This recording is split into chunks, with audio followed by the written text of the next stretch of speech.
مہلک اور سب سے تیز بھارتی قسم کی زد میں ہے، اور خطرناک بات یہ ہے کہ تقریباً 2 کروڑ افراد کی ویکسینیشن اور حکومتی ہدایات کے باوجود کورونا کیسز اوپر جا رہے ہیں۔ اس پھیلاؤ کی وجہ کیا ہے اور بھارتی ڈیلٹا ویرینٹ پاکستان میں کتنا تباہ کن ہو سکتا ہے؟ بات کرتے ہیں ریسرچ اینڈ مالیکولر وائرولوجی کی ماہر ڈاکٹر غزالہ روبی صاحبہ سے۔ ڈاکٹر صاحبہ شکریہ۔ ڈیلٹا ویرینٹ ہے کیا؟ یہ کیسے پہلے والے کورونا سے مختلف ہے؟ Thank you very much Haider, thank you.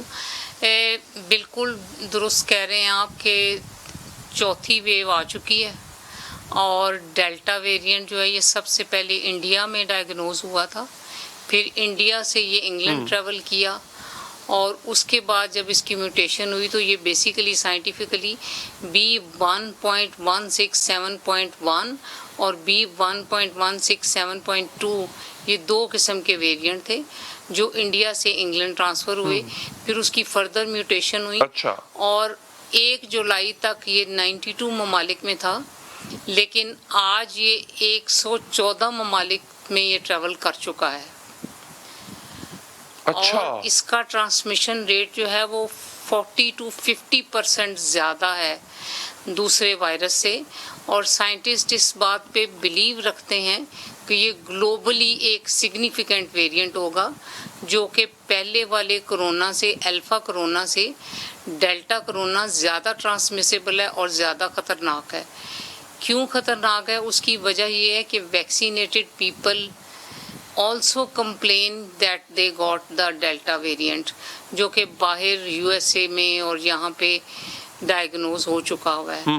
اور اس میں تھوڑی سی بات ایڈ کرنا چاہوں گی کہ اس میں آپ کو نارمل ٹمپریچر بھی نہیں ہوتا سم ٹائم، اس میں بہت بری سی باڈی ایک ہے، کف ہے اور دوسرے سمٹمز ہیں، لیکن اس میں جو سب سے امپورٹنٹ بات یہ ہے کہ یہ جی آئی کو آپ کے کو اٹیک کرتا ہے۔ It mainly attack on your G I because people come to the hospital with a diarrhoeal complain. لیکن پھر کچھ لوگوں نے یہ بھی سوچا کہ اگر یہ ڈائریا کی وجہ سے پھیلتا ہے تو کہیں یہ نہ ہو کہ یہ فیکل ٹو اورل کنٹامینیشن سے دوسرے لوگوں میں پھیلنا شروع ہو جائے۔ تو جب اس کے فیکل کو وہاں باہر ٹیسٹ کیا گیا تو اس کا ٹرانسمیشن ریٹ نہیں ہے، فیسس سے یہ ٹرانسمٹ نہیں ہوگا، گو کہ یہ زیادہ تر کمپلین ہی اس میں آپ کی گیسٹرو انٹسٹائنل کمپلینز ہیں۔ لیکن اچھا، اس پہ ڈاکٹر صاحب ویکسین کتنی مؤثر ہے؟ اب تک جو پاکستان میں ویکسین لگ رہی ہے وہ اس کے اگینسٹ کتنی مؤثر ثابت ہو رہی ہے؟ اگر تو ویکسینیٹڈ پیپل جو ہیں they still take care of it, کہ وہ ڈبل ماسک یوز کرتے ہیں، بار بار ہاتھ دھوتے ہیں، اور جو انفیکٹڈ لوگ ہیں ان سے اپنے آپ کو دور رکھتے ہیں، تو they will get safe if they are fully vaccinated۔ لیکن اگر ہم نے جیسے انڈور شروع کر دیا، وہی شادیاں، وہی شاپنگ، وہی سب کچھ، تو پھر تو people will mostly get infected even if they are vaccinated۔ دوسری بات یہ ہے کہ جو چائنیز ویکسین ہے یہ 60 to 65% مؤثر ہے، اردو میں آپ کو بتا دوں کہ یہ مؤثر ہے، لیکن جو دوسری ویکسین ہے جیسے فائزر وغیرہ وہ 92% افیکٹو ہے۔ لیکن سب سے زیادہ جو امپورٹنٹ بات ہے وہ یہ ہے کہ سائیڈ افیکٹ چائنیز ویکسین کے سب سے کم ہے، اسی لیے ہمارے ہاں بڑی تیزی سے لوگوں کو لگائے گی، اور آپ کو پتہ ہے کہ کووڈ کو کنٹرول کرنے میں ہمارے ملک کا نام جو ہے وہ 3رے نمبر پر تھا پوری دنیا میں۔ تو ہم نے کام مجھے یہ بتائیے گا کہ اب کیا جائے؟ دیکھیں پرابلم یہ ہے کہ ریسٹورنٹس ہیں، شادی ہالز ہیں، اب دیکھیں زندگی بھی آگے چلنی ہے، 1-2 سال خود کو روک کے دیکھ لیا، اب ساری عمر تو اس کو بند نہیں کر سکتے، نہ ساری عمر اسکول بند رہ سکتے ہیں، نہ ساری عمر کاروبار بند رہ سکتے ہیں۔ اس کو ڈیل کس طرح کیا جائے؟ کیا کیا جائے اب یہی ہے کہ اس کو بچنے کا تو یہی طریقہ ہے کہ دوبارہ گورنمنٹ از پلاننگ کہ ہم اس کو اسمارٹ لاک ڈاؤن لگائیں گے، اسمارٹ لاک ڈاؤن کی طرف دوبارہ سے پلاننگ کر رہے ہیں۔ اور دوسری بات ہے کہ جب تک آپ کی 75% پاپولیشن ویکسینیٹ نہیں ہو جاتی تب تک تو آپ کے لیے ولنریبل ہے۔ جو لوگ ویکسینیٹڈ نہیں ہیں. تو اسی لیے لوگوں کو دیکھیں نا، ایک مفت کی سہولت ہے، آپ کے موبائل پہ میسیج آ جاتا ہے، آپ نے صرف ایک آئی ڈی کارڈ لے کے جانا اور آپ ویکسین لگوا سکتے ہیں. تو یہ لگوانا تو کوئی مشکل نہیں نا، ایک فری آف چارج سہولت دی جا رہی ہے اور آپ کو سرٹیفکیشن بھی مل رہی ہے. تو آئی ایم افریڈ کہ why people are not getting this facility while they should do as soon as possible. 2 crore سے زیادہ لوگوں کو ویکسین لگ چکی ہے، اور اگر لوگ بہت شکریہ آپ کے قیمتی وقت اور رائے کا. ناظرین ایک وقفہ یہاں پر لیں گے، وقفے کے بعد آپ کو بتائیں گے طالبان جس تیزی سے آگے بڑھ رہے ہیں، جس طرح سرحدی علاقوں کا کنٹرول سنبھال رہے ہیں، تجارتی روٹس کا کنٹرول سنبھال رہے ہیں، آخر ان کی پیش قدمی کہاں آ کر ٹھہرے گی؟ کابل کب ان کے ہاتھ میں آئے گا؟ بات کریں گے، ہمارے ساتھ ہوں گے ایاز وزیر صاحب اس وقفے کے بعد.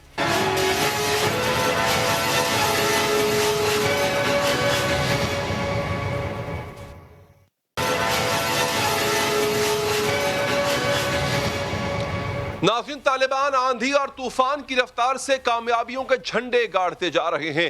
افغانستان تیزی سے طالبان کی عملداری میں آتا جا رہا ہے. ایک کے بعد ایک صوبے پر، ایک کے بعد ایک ضلع پر طالبان کی پوزیشن مستحکم ہو چکی ہے. طالبان کے دعووں کے مطابق اس وقت افغانستان کے 85% علاقے طالبان کے کنٹرول میں ہیں، جب افغان حکومت کی حکومت تیزی سے کابل کی حدود میں محدود ہوتی نظر آ رہی ہے. اور اب آج طالبان نے ایک اور بڑی کامیابی کا دعویٰ کر دیا، جس کے مطابق طالبان نے پاکستان اور افغانستان کی مرکزی گزرگاہ کا کنٹرول بھی حاصل کر لیا. پاک افغان چمن بارڈر پر افغانستان کا قومی پرچم اتر چکا ہے اور طالبان امارات اسلامی کا سفید جھنڈا لہرا دیا گیا. طالبان ترجمان کے مطابق پاکستانی سرحد سے متصل افغان ضلع اسپین بولدک پر قبضے کے بعد طالبان نے چمن بارڈر کنٹرول حاصل کر لیا ہے. طالبان کے اس دعوے کی تصدیق نہ صرف ویڈیو سے ہو رہی ہے، بلکہ افغان محکمہ ٹرانسپورٹ نے بھی کہا ہے کہ چمن کندھار شاہراہ پر طالبان کے قبضے کے بعد آمد و رفت معطل ہے، جبکہ پاکستان کی جانب سے بھی باب دوستی کو ہر قسم کی آمد و رفت کے لیے بند کیا جا چکا ہے، جس کی وجہ سے تجارت بھی معطل ہے. لیویز حکام کا کہنا ہے کہ چمن سے متصل افغانستان کی تمام سرحدی چوکیوں پر طالبان کا قبضہ ہے اور پاک افغان بارڈر پر غیر یقینی صورتحال ہے. باب دوستی سے آمد و رفت اور تجارت کی بحالی کے لیے طالبان کی مقامی قیادت سے رابطے میں ہیں. طالبان ایک پختہ جنگی حکمت عملی کے تحت آگے بڑھ رہے ہیں. ایک طرف افغانستان کے اندرونی علاقوں پر کنٹرول حاصل کر رہے ہیں، دوسری جانب ایک کے بعد ایک اہم ترین تجارتی گزرگاہوں پر بھی اپنے جھنڈے گاڑ رہے ہیں. آج پاکستان کے ساتھ ایک مرکزی تجارتی راہداری چمن بارڈر پر قبضہ کیا گیا ہے. اس سے پہلے شمالی علاقوں میں ترکمانستان اور تاجکستان سمیت ایران کے ساتھ ملنے والے سرحدی راستوں پر قبضہ کر چکے ہیں. ایرانی سرحد کے قریب اسلامی قلعہ افغانستان کی اہم کمرشل پورٹس میں سے ایک ہے، لیکن طالبان نے بغیر کسی مزاحمت کے اس پر قبضہ حاصل کیا تھا. اس کے علاوہ شمال میں ترکمانستان کے ساتھ سرحد پر تورغندی پورٹ پر بھی ایسے ہی طالبان نے اپنی عملداری قائم کی تھی. اس تجارتی راہداری سے افغان مصنوعات یورپی منڈیوں تک پہنچائی جاتی ہیں. تاجکستان کے ساتھ مرکزی سرحدی گزرگاہ پر 20 دن پہلے ہی طالبان افغان وہاں کی فورسز کو بے دخل کر چکے ہیں، جب طالبان نے قندوز شہر سے 50 کلومیٹر دور تاجکستان کی سرحد سے متصل علاقے شیرخان بندر پر قبضہ کیا تھا. اور اب پاک افغان چمن گزرگاہ بھی طالبان کے کنٹرول میں آ چکی ہے. طالبان کی یہ کامیابی دیگر سرحدی کامیابیوں کے مقابلے میں کہیں زیادہ اہم ہے. پاکستان اور افغانستان کی تقریباً 2500 کلومیٹر طویل سرحد پر اسپین بولدک چمن سرحد اہم ترین تجارتی علاقہ ہے. اس راستے سے نہ صرف پاکستان اور افغانستان کے درمیان تجارت ہوتی ہے، بلکہ ہر روز ہزاروں افغان اور پاکستانی شہریوں کی آمد و رفت بھی ہوتی ہے. طالبان کی افغانستان میں طوفانی پیش قدمی جاری ہے اور افغان سیکیورٹی فورسز طالبان کے سامنے مکمل ناکام نظر آ رہی ہیں. اس مشکل صورتحال میں کابل حکومت نے بھارت سے مدد کی توقعات وابستہ کر لی ہیں. نئی دلی میں افغان سفیر فرید مامون زئی کا کہنا ہے کہ اگر طالبان کے ساتھ امن مذاکرات ناکام ہو گئے تو بھارت سے عسکری مدد مانگ سکتے ہیں. بھارت افغان فورسز کو پہلے بھی عسکری ساز و سامان فراہم کرتا رہا ہے، 1 درجن ہیلی کاپٹرز دے چکا ہے. اگر ضرورت پڑی تو بھارت سے افغان پائلٹس کی ٹریننگ کے لیے مدد حاصل کریں گے. افغان سفیر کا یہ سہما ہوا بیان واضح کر رہا ہے کہ افغان فورسز طالبان کا راستہ روکنے کی صلاحیت نہیں رکھتی. طالبان کی افغانستان میں طوفانی پیش قدمی اور کامیابیوں کے حوالے سے مزید بات کریں گے سابق سفارتکار ماہر افغان امور ایاز وزیر صاحب سے. ایاز صاحب، آپ کے وقت کا سر یہ جو تجارتی روٹس پر قبضہ ہوتا جا رہا ہے طالبان کا اور سرحدی علاقوں پر، اس سے کیا تبدیلی رونما ہوگی خطے میں؟ دیکھیے ان کے موومنٹ کو شروع سے دیکھ لے، جب یہ چل پڑے بدخشان سے اوپر جاتے رہے چین کے ساتھ، پھر تاجکستان کے ساتھ، پھر آگے ترکمانستان ایران بارڈر تک پہنچ گئے. پہلے تو سارا یہ بارڈر ایریا سیل کر لیا ان ملکوں سے کہ وہاں پیچھے سے اگر ان کے مخالفین کو کوئی مدد آنی ہے تو اس کو روکے. تو دوسرا پھر کسی بھی صوبے کے ہیڈ کوارٹر پہ انہوں نے اٹیک نہیں کیا، اور میرا خیال ہے کہ وہ بڑے شہروں پہ حملہ کرنا نہیں چاہتے، ایوائڈ کرنا چاہتے ہیں. وہ چاہتے ہیں کہ شہروں کو ہر طرف سے گھیر لے، اور اسی طرح بڑے پیمانے پہ کابل کو بھی اوپر نارتھ اور نیچے ساؤتھ کی طرف سے آ کے گھیرا ڈال دے، پھر حکومت پہ اپنا پریشر ڈالیں گے. شہروں کی لڑائی میرا خیال ہے نہ ان کے حق میں جائے گا، وہ بہت زیادہ خون خرابہ ہوگا. لوگ ویسے بھی ڈرے ہوئے ہیں، گھبرائے ہوئے ہیں کہ طالبان آ رہے ہیں، پتہ نہیں کیا بنے گا. تو اگر تھوڑا بہت خون خرابہ کہیں ہو گیا تو وہ لوگ زیادہ ایکسپلائٹ کریں گے. تو طالبان چاہتے ہیں کہ وہ پرانا امیج یا امپریشن ان کا آگے نہ چلے، بلکہ اس سے بہتر امیج آگے چلے جائے. اچھا، ایک بات جو کہ طالبان ترجمان کی طرف سے بار بار دہرائی گئی ہے کہ طالبان اگر اقتدار میں آتے ہیں تو افغانستان کی زمین کسی اور ملک کے خلاف استعمال نہیں کی جائے گی. اور ٹی ٹی پی ڈیفینیٹلی سر افغانستان میں پناہ لیتی تھی پاکستان میں کارروائیاں کرنے کے بعد. ٹی ٹی پی کو دور تو کر دیا خود سے طالبان، افغان طالبان نے دوری اختیار کر لی سر، لیکن کیا آپ کو لگتا ہے ان کے خلاف کارروائی بھی کرے گی پاکستان اگر ریکویسٹ کرتا ہے تو؟ دیکھیے اگر وہ حکومت میں آتے ہیں تو ظاہر بات ہے کہ وہ حکومت ایسی ہوگی کہ ان پہ سب افغانیوں کا اعتماد یا اتفاق ہوگا. صرف اس میں طالبان نہیں ہوں گے بلکہ اس میں افغان حکومت بھی اور جو دوسرے سیاسی رہنما یا وارلاٹ جو حکومت سے باہر ہے وہ بھی ہوں گے. تو پھر تب سارے افغانستان پہ ان کا کنٹرول ہوگا. پھر وہ واقعی کہہ سکیں گے کہ ہم افغانستان کی سرزمین کو کسی کے خلاف استعمال کرنے نہیں دیں گے.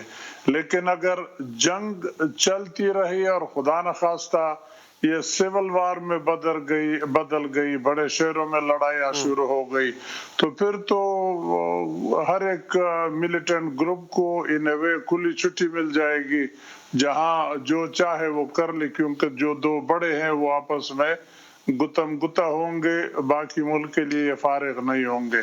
تو انہوں نے امریکہ کو بھی اس لیے ایگریمنٹ دوحہ میں لکھ کے دیا کہ ہم افغان سرزمین کو کسی کے خلاف استعمال نہیں کرنے دیں گے، اسی مفروضے پہ کہ ہماری مرضی کی حکومت آئے گی تو ہم افغانستان کو کنٹرول کر سکیں گے.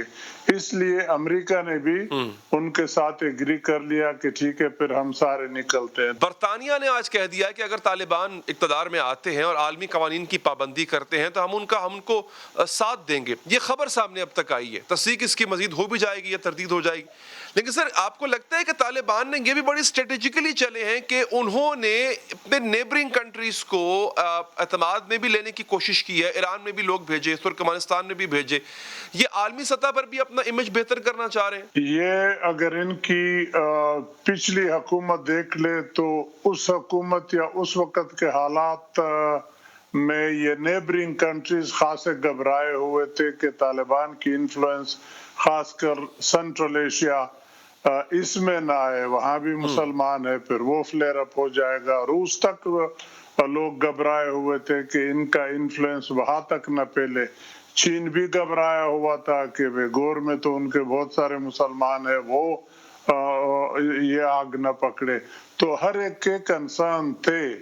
تو اس مرتبہ میرا خیال ہے وہ کوشش کر رہے ہیں کہ ان لوگوں کو جا کے خود ان کے گھر میں ان کو کہیں، ایشورنس دے دے کہ ہماری وجہ سے آپ کے ہاں کوئی مسئلہ نہیں ہوگا، ہمارا مقصد افغانستان کے اندر ہے،